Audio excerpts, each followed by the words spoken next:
Dans cette vidéo, nous allons nous intéresser à la fonction caractéristique. Rappelez-vous de ce que nous avons dit au début du chapitre. Nous avons défini la transformée de Fourier pour des mesures.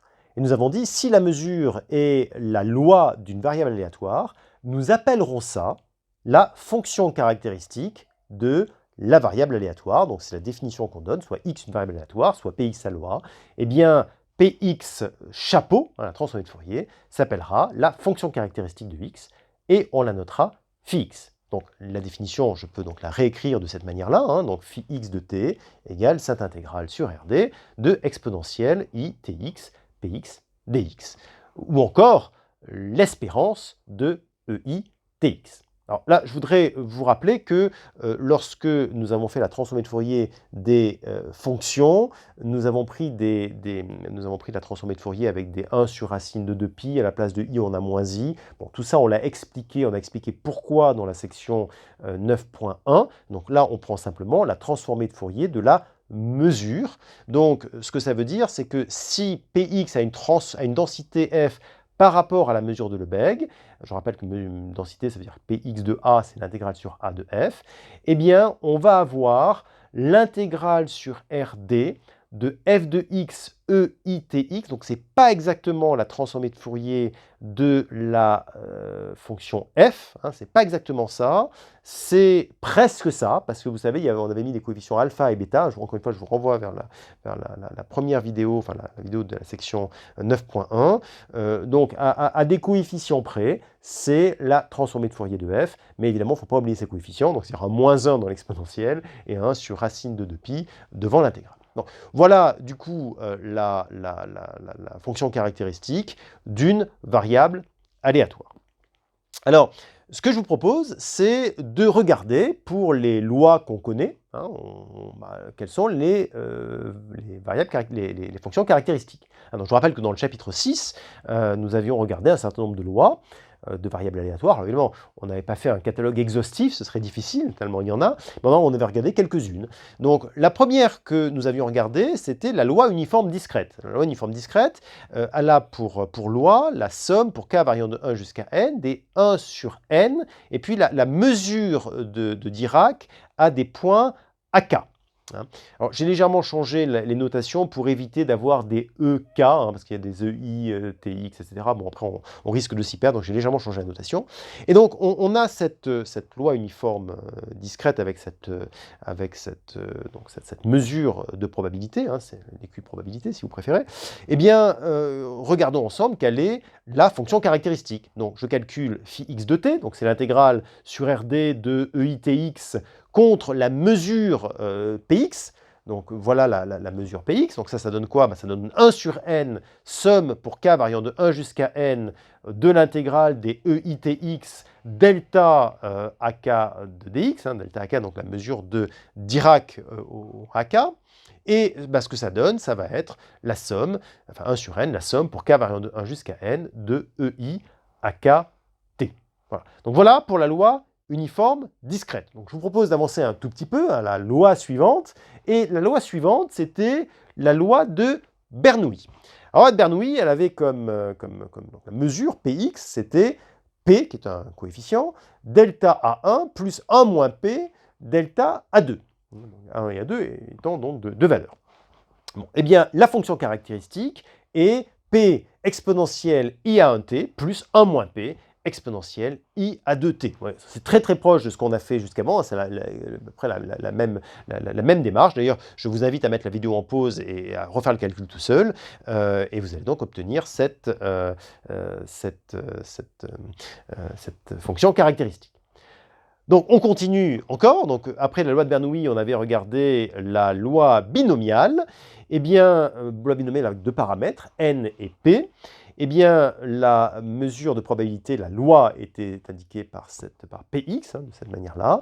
Eh bien, je vous invite là aussi à mettre en pause quelques instants, faire le calcul tout seul, et vous allez retrouver la fonction caractéristique qui est indiquée ici. Si vous avez du mal à faire le calcul, bon, normalement il n'y a pas de difficulté à cet endroit-là, hein, mais si vous avez du mal, surtout n'hésitez pas à envoyer un email à votre chargé de TD, hein, ou lui poser la question lors des séances de TD virtuelles.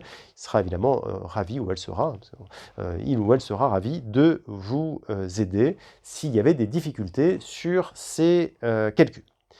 Alors, nous continuons donc notre chapitre 6, hein, donc nous avançons dans notre chapitre 6, et nous arrivons à la loi de Poisson.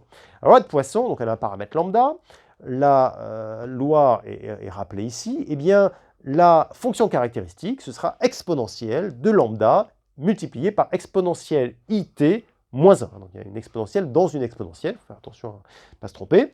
Voilà donc pour la loi de Poisson. Nous continuons à avancer dans notre chapitre 6, et la loi suivante est la loi géométrique. Loi géométrique dont on rappelle ici la loi, le Px, et la fonction caractéristique sera PEIT divisé par 1 moins P EIT.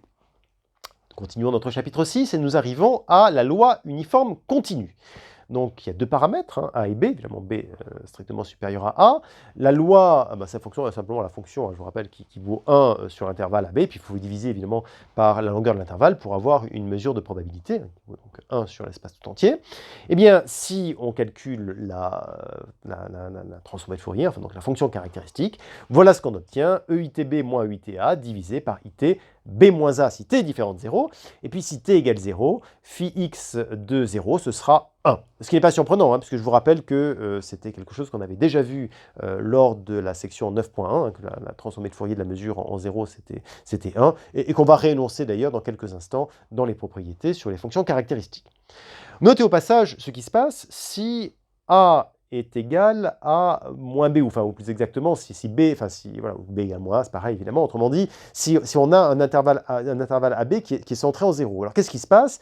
Eh bien, vous allez retrouver exactement un exponentiel moins ITA, moins exponentiel ITA, ou exponentiel ITA moins exponentiel moins ITA, enfin, ça dépend comment on voit les choses, et donc il va apparaître immédiatement un sinus.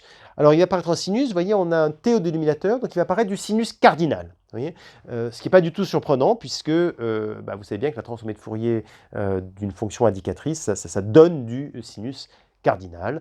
Donc voilà pour la loi uniforme continue. Donc nous continuons dans notre chapitre 6, et nous arrivons à la loi exponentielle. Alors la loi exponentielle, un paramètre qui est lambda, la densité, c'est lambda exponentielle moins lambda x. Bien, là encore, je vous laisse mettre la vidéo en pause pour calculer cette fonction caractéristique. Et vous allez tomber sur lambda divisé par lambda moins it.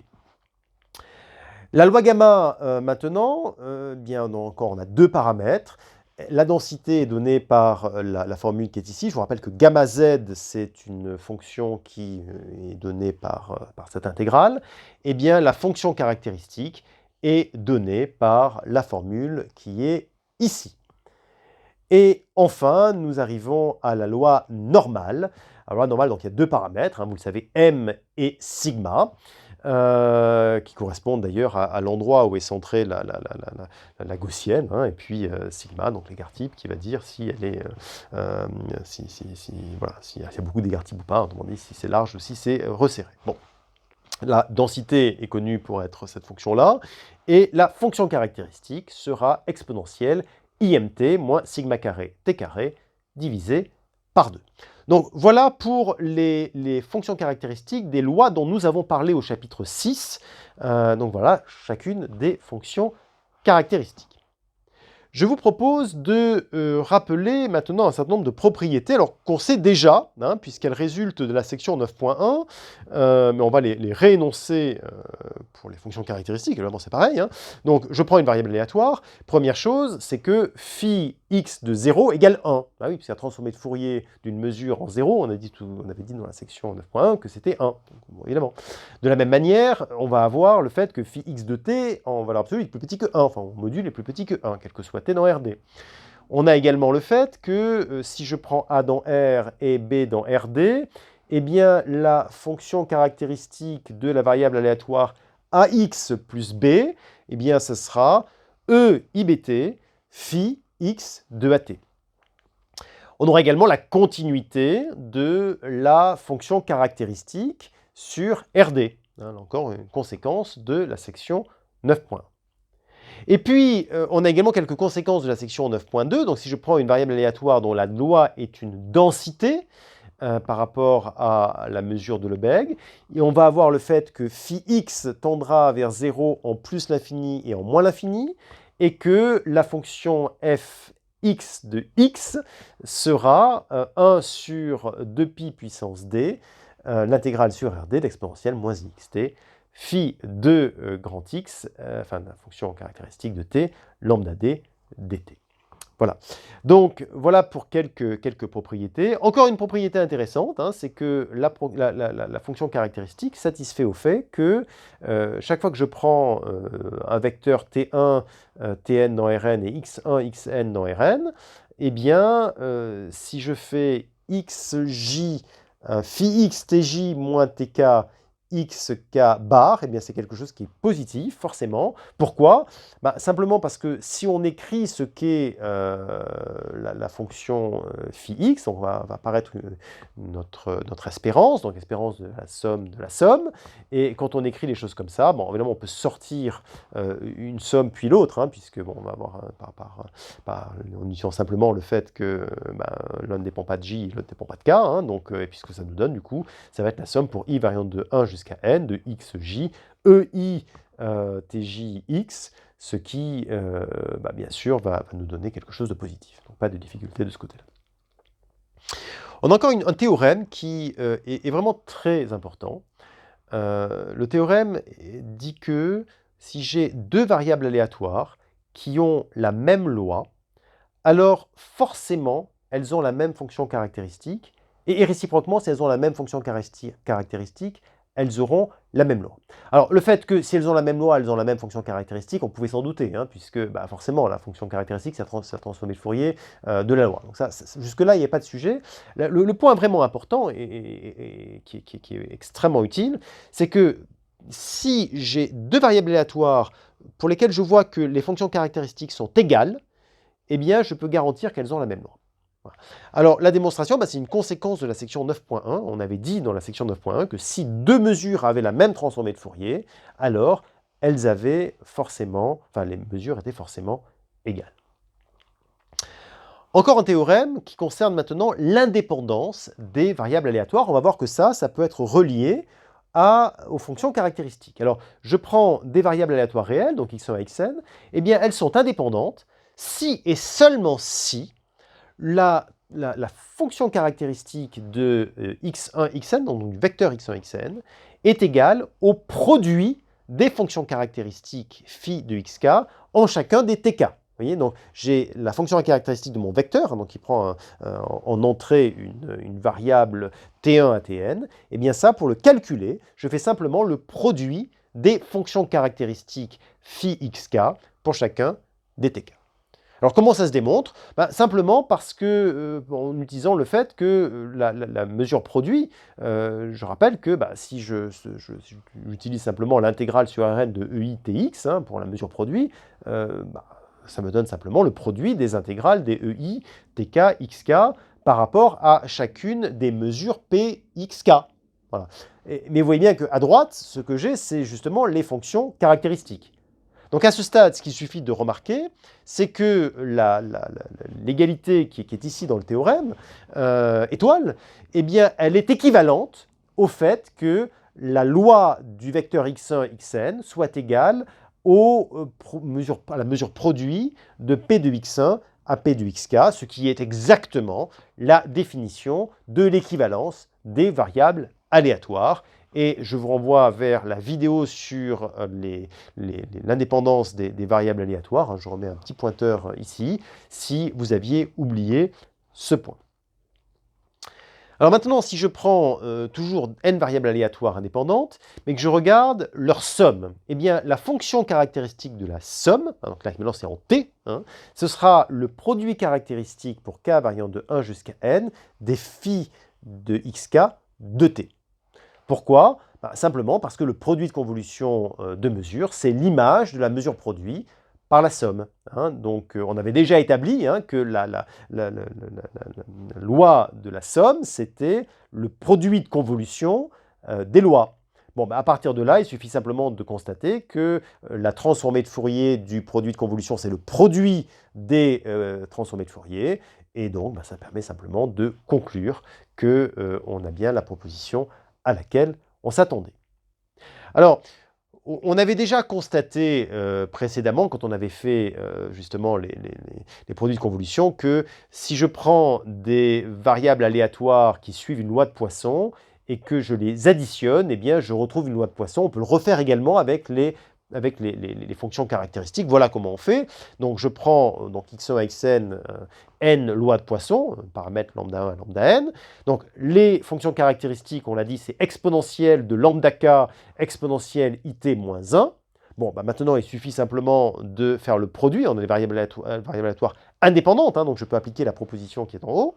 Eh bien, je dis que le produit des variables aléatoires, c'est le produit des exponentielles lambda k, exponentielle it moins 1, et vous savez bien que exponentielle a fois exponentielle b, c'est exponentielle a plus b, et donc en faisant ça n fois, j'obtiens simplement l'exponentielle de la somme des paramètres de mes lois de Poisson, multipliée par exponentielle it moins 1. Oui, alors ça, c'est quoi? C'est exactement la fonction caractéristique d'une loi de Poisson de paramètres lambda 1 plus lambda 2, etc., plus lambda n. Oui, donc on est dans la situation où à partir des fonctions caractéristiques, il est extrêmement simple de montrer que la somme de variables aléatoires suivant des lois de Poisson, c'est simplement une loi de Poisson dont le paramètre, c'est la somme des paramètres de ces variables aléatoires. Alors, je dis, c'est remarquable, parce qu'en général, vous prenez des lois qui suivent vous prenez des variables aléatoires qui suivent des lois quelconques, avec un paramètre, il ne suffit pas d'ajouter les paramètres. Là, c'est vraiment un cas extrêmement particulier. Ouais. Et ça n'arrive pas souvent. Ça arrive tellement peu souvent que ça arrive encore dans d'autres cas, mais vraiment exceptionnels. Il y a un autre cas où ça arrive, c'est pour les lois normales. Alors, pour les lois normales, pareil, je vais prendre x1, xn, donc n lois normales. Alors, les paramètres, il y en a deux, l'espérance et l'écart type, m1 et sigma 1 et mn et sigma n, donc des variables aléatoires indépendantes. Eh bien, quelle est la fonction caractéristique de chacune de ces lois? La loi xk, c'est exponentielle imk t moins sigma k carré t carré sur 2. Et bien maintenant, pareil, comme elles sont indépendantes, je vais pouvoir faire le produit avec la proposition qui est au-dessus. Donc j'ai mes exponentielles, encore une fois, comme vous le savez, exponentielle a, exponentielle b, c'est exponentielle a plus b. Donc du coup, je vais pouvoir factoriser le i, le t, etc. Et je vais obtenir simplement le fait que la somme de ces lois normales, c'est une loi normale dont les paramètres, le paramètre d'espérance, c'est la somme des espérances. Et pour les écarts-types, c'est la somme des écarts-types.